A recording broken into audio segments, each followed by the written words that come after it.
In Flint, Michigan, during the year 2014, Margaret Daniels lived a life of quiet routine. The streets in her neighborhood were lined with modest homes, each with well-kept lawns and an air of resilience that mirrored the city's spirit. Margaret, 58 years old, had grown accustomed to the steady rhythm of her days. Her husband, Leonard, was 69 and retired from years of factory work. He spent his time tinkering in the garage, and Margaret busied herself maintaining their modest home. Their marriage wasn't perfect, but it was comfortable. Margaret appreciated Leonard's calm and predictable nature, even though their life lacked the excitement it once had. Occasionally, she brightened her days by ordering small items online, finding joy in the arrival of a new package. That day, she was expecting one of those deliveries, a simple kitchen gadget she'd ordered, to replace an old one. When the knock came at her door, she didn't think twice. She opened it, expecting the usual cheery delivery driver. But what she found instead took her by surprise. A young man stood there, no older than 21. His face was pale, his Amazon uniform wrinkled, and his jeans were torn at the knee. Through the tear, Margaret could see a jagged cut that was bleeding. "Ma'am," he said, his voice shaky and strained, "I've been attacked by a dog. I didn't know where else to go." Margaret's heart went out to him immediately. She told him to sit on the porch and reached for her phone to call an ambulance. But the young man, who introduced himself as James, shook his head. "I can't afford it," he said, clearly embarrassed. "I can't risk getting in trouble with my boss." Margaret hesitated. Letting a stranger into her home was not something she did lightly, but James's injury looked serious, and his sincerity was disarming. Against her better judgment, she opened the door wider and guided him to the living room couch. As she fetched her first aid kit from the bathroom, a small knot of unease formed in her stomach. Still, she reminded herself that years of tending to Leonard's small injuries had made her skilled in situations like this. She sat beside James and began cleaning the wound with alcohol. James flinched slightly, but remained quiet, his gaze darting around the room before landing on Margaret's face. The room felt heavy with a tension Margaret didn't understand. As she wrapped his knee, her hand brushed against his skin for a moment longer than necessary. She immediately pulled her hand back, but the moment lingered. James leaned forward suddenly and kissed her. The kiss was brief, but enough to send Margaret into shock. She froze, her mind racing with confusion, guilt, and disbelief. Her breath quickened as she pulled away, muttering, "I think we're done." "Here!" Her hands trembled as she finished wrapping his leg. The sound of Leonard's car pulling into the driveway jolted her out of her daze. Panic filled her chest as she helped James to his feet. Leonard entered moments later, and Margaret greeted him as calmly as she could manage. "This young man was bitten by a dog," she explained. "I just helped him clean up." Leonard, trusting and kind as always, took her words at face value. He even shook James's hand and offered to walk him to his car. Margaret stood in silence. As they left, her heart pounding with a mixture of guilt and confusion. When the door closed behind James, Margaret remained in the quiet living room. She tried to tell herself it was nothing, a foolish mistake, a fleeting moment that meant nothing. But deep down, she knew something had shifted. For the first time in years, she felt a spark she couldn't ignore. And no matter how hard she tried, she couldn't shake the thought that her life had just taken a turn she couldn't reverse. The days after James's visit were anything but normal for Margaret. She went through her daily routines, but her mind was far from the present. She kept replaying the moment James kissed her. It felt so wrong, and yet, for reasons she couldn't fully explain, it stirred something deep within her. She told herself it was foolish he was young, practically a stranger, but the memory clung to her thoughts, no matter how hard she tried to shake it.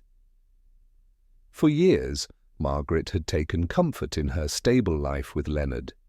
He was a good man, reliable and steady, someone she could always count on. But now, those qualities that once gave her peace seemed dull and uninspiring. Their conversations had become brief and functional, revolving around grocery lists and Leonard's garage projects. Most evenings he'd be busy fixing things or reading the paper, while Margaret sat alone, folding laundry or half-watching television. The silence in the house felt heavier than usual, and Margaret couldn't ignore the emptiness creeping into her heart. She started noticing what had been missing in her marriage for a long time: excitement, passion, connection.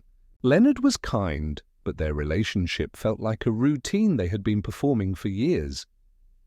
Margaret began to wonder if this was all there was to life, and that thought scared her as much as it saddened her. One evening, Leonard mentioned, casually, that he'd be heading to Detroit to visit an old friend for a few days.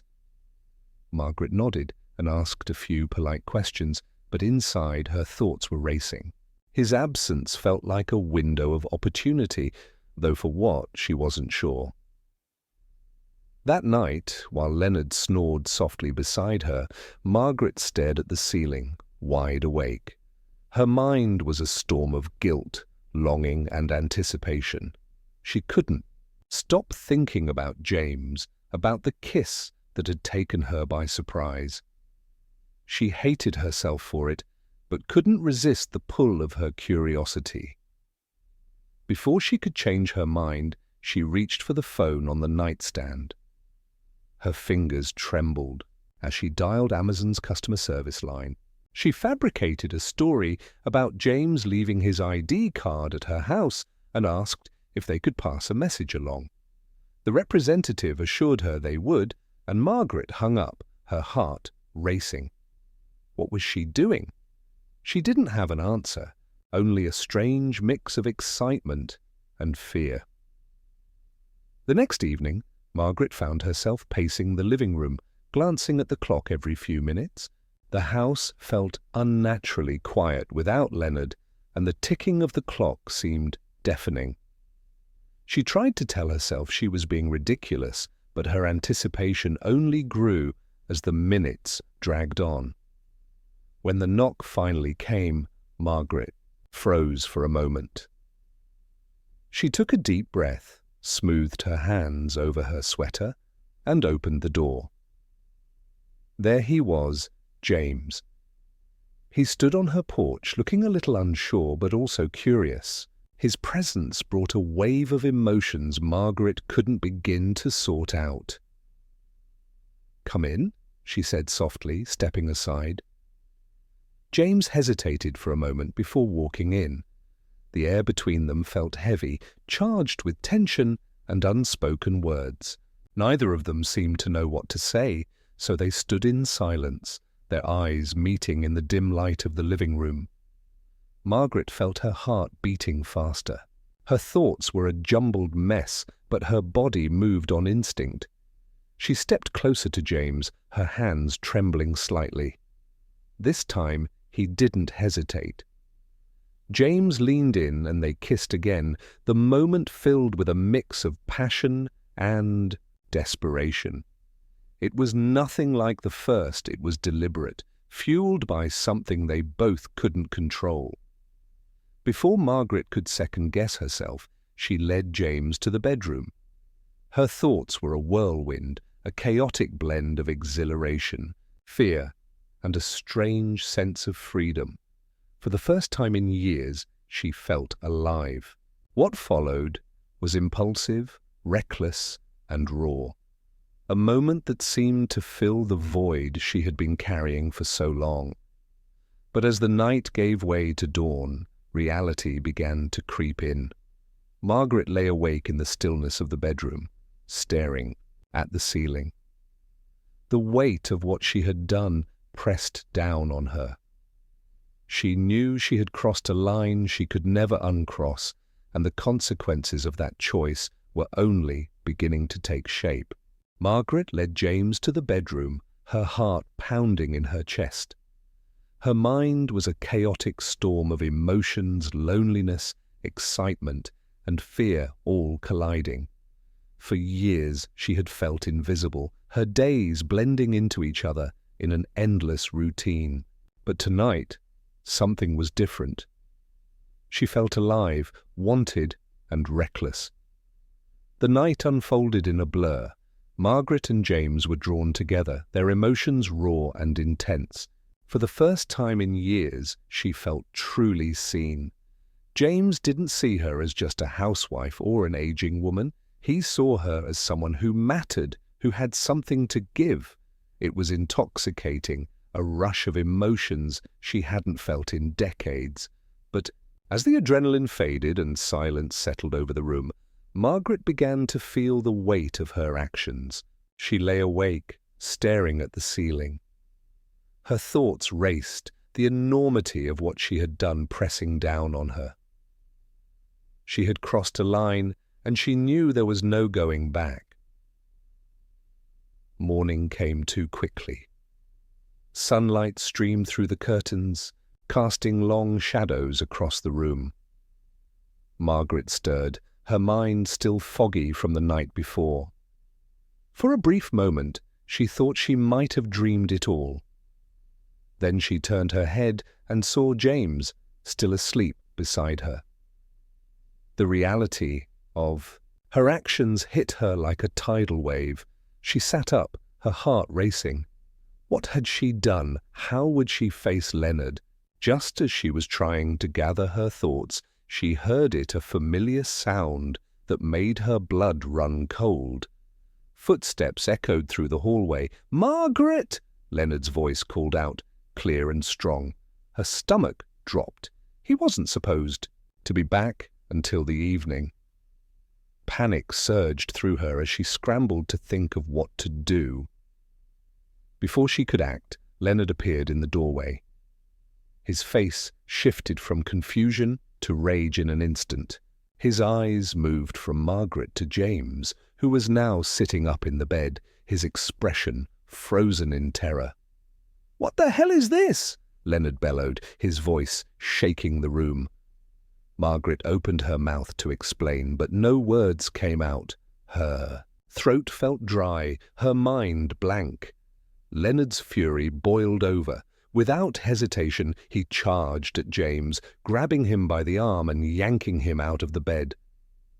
James stumbled, trying to pull away, but Leonard's grip was iron tight. "You think you can come into my house and do this?" Leonard shouted, his voice trembling with anger and betrayal. The room descended into chaos. Leonard slammed James against the wall, his hands clutching the younger man's shirt. James, desperate and panicked, pushed back, shoving Leonard hard in an attempt to break free. Leonard staggered, his foot catching on the edge of the rug. Time seemed to slow as he lost his balance. Margaret watched in horror as Leonard fell backward. His head struck the sharp corner of the nightstand with a sickening thud. The sound echoed through the room, and then everything went silent. For a moment, nobody moved. Margaret stared, her mind unable to process what had just happened. Then she screamed, rushing to Leonard's side. Blood was pooling beneath his head, vivid and terrifying. She touched his face, her hands trembling, and searched desperately for a pulse. There was none. Leonard's lifeless eyes stared at the ceiling, and Margaret felt her heart shatter. She called his name, but there was no response. Her voice cracked, the grief overwhelming her. James stood frozen near the wall, his chest heaving, his eyes wide with shock. "I didn't mean to. I swear I didn't mean to," he stammered, his voice barely audible. Margaret looked up at him, tears streaming down her face. "Go," she whispered hoarsely. "Just go." James hesitated. For a moment, then grabbed his clothes and bolted out of the room. Margaret didn't try to stop him. She couldn't. Her entire focus was on Leonard. She sat on the floor beside him, her hands shaking, her mind racing. The silence in the room was deafening. Margaret's thoughts spiraled out of control. What had she done? What would happen now? The blood seeping into the carpet felt like a permanent stain, one that could never be cleaned. Leonard was gone, and the life she had known was gone with him. She sat there for what felt like an eternity, the weight of her choices pressing down on her. One night, one reckless decision had destroyed everything. Margaret sat frozen on the floor, her eyes fixed on Leonard's lifeless body. Her mind was a whirlwind of panic and desperation. The truth was too dangerous to tell, but she couldn't ignore the gravity of what had just happened. Her trembling hands reached for the phone, and with a shaky breath, she dialed 911. When the dispatcher answered, Margaret's voice quivered. "There was a break-in," she said, trying to keep the panic in her voice from sounding rehearsed. "A man, he attacked my husband. He ran off. Please, send someone quickly." As she hung up, Margaret tried to steady her breathing. She had crafted the story in a moment of desperation, hoping it would protect her from the storm that was surely coming. But as she sat in the quiet house, waiting for the police, doubts crept in. Could she pull this off? Would they believe her? Soon the flashing lights of emergency vehicles illuminated her street. Paramedics rushed inside, but Margaret already knew it was too late. Leonard was gone. She watched numbly as they checked. For a pulse, their solemn expressions confirming what she already feared. The police arrived shortly after, 2 officers stepping carefully into the house. Margaret met them with a carefully rehearsed story. Her voice cracked in all the right places as she described the supposed break-in. She told them how a masked man had burst into the house, how Leonard had tried to protect her, and how the man had attacked him before fleeing. Tears ran down her face as she spoke, and the officers nodded sympathetically. At first, her story seemed to hold up, but as the officers began to examine the scene more closely, small details started to raise questions. Leonard's wallet and watch were still sitting untouched on the dresser. Margaret's jewelry box on her vanity remained undisturbed. Nothing in the house appeared to be missing or moved. Detectives were called to the scene, and they immediately noticed more inconsistencies. There were no signs of forced entry. The doors and windows were all intact and securely locked. The blood patterns in the bedroom didn't match the chaotic struggle Margaret had described. Instead, they suggested something more contained, more personal. Margaret sat on the couch, clutching a glass of water as her heart pounded. The detectives approached her again, their tone calm but probing. "Ma'am, can you walk us through what happened one more time?" one of them asked. Margaret nodded, her throat dry as she repeated her story. But this time, her words faltered. When they asked which way the intruder had fled, she hesitated, then pointed vaguely toward the backyard. The detectives exchanged glances, their suspicion growing. Meanwhile, a neighbor approached the officers with new evidence. Their security camera had captured footage of a car arriving at Margaret's house earlier in the evening. The timestamp on the video didn't match Margaret's timeline, raising even more questions. The car was traced to James. When officers arrived at his apartment, he looked pale and nervous. At first, he denied everything, insisting he didn't know what they were talking about. But as the detectives presented the surveillance footage and pressed him for answers, James broke down. He confessed to everything. He told them about his affair with Margaret, how it had started as a fleeting moment of weakness and grown into something neither of them could control. He described the night Leonard had come home unexpectedly and how the confrontation had spiraled out of control. James recounted every detail, his voice shaking with regret. "I didn't mean to hurt him," he said. "He came at me and I pushed him. I was scared." With James's confession and the surveillance footage, the detectives returned to confront Margaret. This time, she couldn't keep up the lie. Tears streamed down her face as she admitted the truth. She told them about the affair, the night of Leonard's death, and how she had panicked and made up the story about a burglar. "I was afraid," she sobbed. "I didn't know what else to do." The detectives listened carefully, documenting every word. The truth had finally come out, and with it, the full weight of the tragedy settled over Margaret. What had begun as a reckless moment of passion had spiraled into a nightmare she could never escape. The morning was quiet when the knock on Margaret's door shattered the stillness. Two detectives stood on her porch, their faces stern and unyielding. Margaret's heart sank as she let them in. They didn't waste time with pleasantries. Instead, they laid out the evidence, James's confession, the surveillance footage, and the inconsistencies in her story. Margaret sat down slowly on the couch, her hands trembling as the weight of the truth pressed down on her. She had spent days weaving a lie to cover her tracks, but now it felt like the walls were closing in. Her composure, already fragile, finally broke. "I didn't mean for any of this to happen," she whispered, her voice barely audible. Tears streamed down her face as she began to speak, haltingly at first, but gaining momentum as the truth poured out.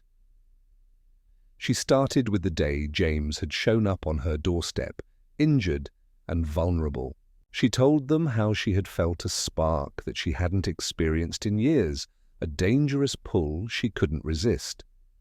Margaret described how their connection had spiraled into an affair, a forbidden escape from the monotony of her life. When she reached the part about Leonard's unexpected return, her voice cracked. She detailed the confrontation, how Leonard's fury had exploded, and how James, in a desperate attempt to escape, had pushed him. She shuddered as she recalled the sickening thud of Leonard's head hitting the nightstand. "I panicked," Margaret admitted, her hands gripping the edge of the couch as she spoke.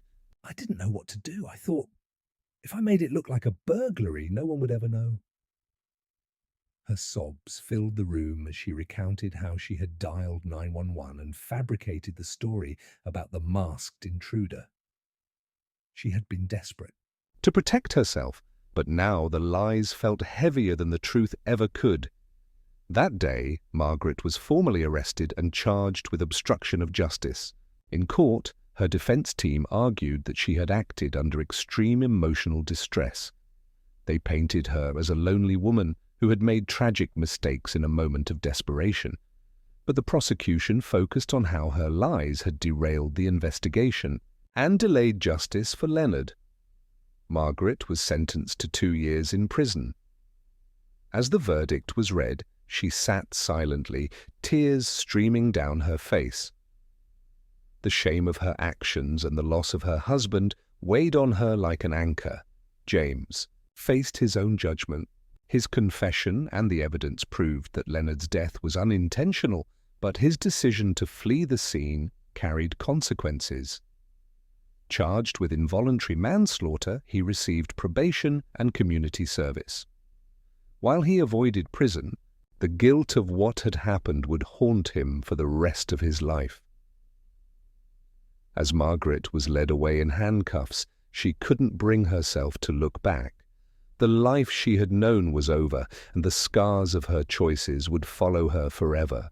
James, too, was left to rebuild his life, carrying the weight of regret for the events that had destroyed a family and shattered trust.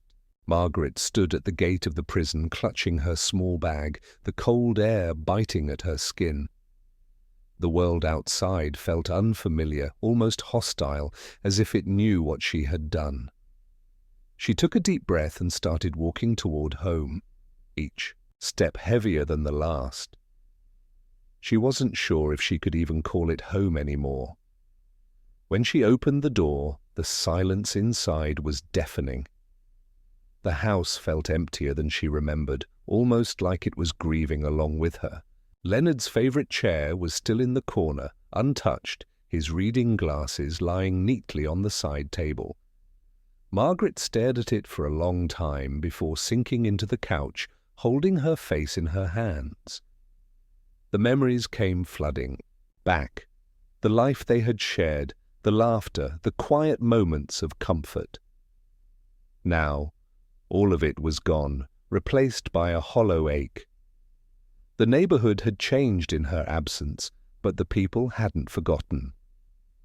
Margaret felt their eyes on her whenever she stepped outside, their judgment cutting through the air. Trips to the grocery store became unbearable as whispers followed her down every aisle. She kept her head low, avoiding eye contact, wishing she could disappear. She knew she deserved their scorn, but it didn't make it any easier to bear. Margaret's days passed slowly, each one blending into the next. She spent hours tending to the small garden in the backyard, pulling weeds and planting flowers Leonard had once admired. It became her escape, a way to connect with him even though he was gone. But no matter how many flowers she planted, she couldn't bury the guilt that weighed on her heart. Meanwhile, James had left Flint, trying to outrun the shadows of his past. He moved to a new city, hoping for a fresh start. But the memories of that fateful night clung to him. He worked odd jobs, kept to himself, and avoided forming close relationships. At night, he lay awake, haunted by the image of Leonard falling, by the blood pooling on the floor, by the sound of Margaret's scream. No matter how far he went, he couldn't escape the truth of what had happened. Back in Flint, Margaret's house became a silent monument to what had been lost. Neighbors who once waved at her now crossed the street to avoid her. The whispers never stopped, and the house, once filled with life, now stood as a stark reminder of betrayal and tragedy. Margaret stayed inside most days, staring out the window at the street where James had first appeared. She often wondered how different things could have been if she had made another choice that day. Margaret spent her nights replaying the events in her mind, searching for a way to make sense of it all. She couldn't. The guilt was too heavy, the regret too sharp. Leonard had been her partner, the man she had vowed to honor and cherish, and yet, in a moment of weakness, she had destroyed everything they had built together. James, too, carried his burden. Though he had escaped prison, he couldn't escape himself. He lived with the knowledge that his actions had contributed to a man's death, that his choices had unraveled a family. His guilt became a part of him, shaping his quiet, solitary existence.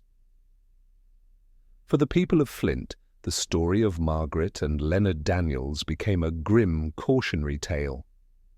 Their seemingly perfect life had been torn apart by secrets and betrayal, a reminder of how quickly things could fall apart. The once idyllic home now stood as a shadow, a symbol of what could happen when lines were crossed and trust was broken. Margaret often sat on the front porch watching the world go by.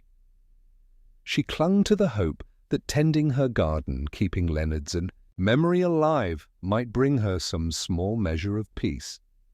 But deep down, she knew that the scars of that fateful day would remain with her forever. Her choices had not only taken Leonard's life, but had also left her with a void that could never be filled. As we close this chapter of Margaret Daniels' story, we're left with a powerful reminder of how secrets and betrayals can unravel. Even the most stable lives, Margaret's choices, born out of loneliness and longing, led to consequences she could never undo. Leonard's tragic death, James's guilt, and Margaret's imprisonment stand as a cautionary tale about the devastating cost of unspoken truths and fleeting desires. What do you think about this tragic tale? Could it have ended differently? Let us know your thoughts in the comments below. If this story moved you, don't forget to subscribe to Crime Lab Chronicle for more gripping stories that delve into the complexities of human behavior. Hit the like button and tap the notification bell to ensure you never miss another story. Thank you for watching, and as always, stay safe, stay vigilant, and take care of one another. See you in the next story.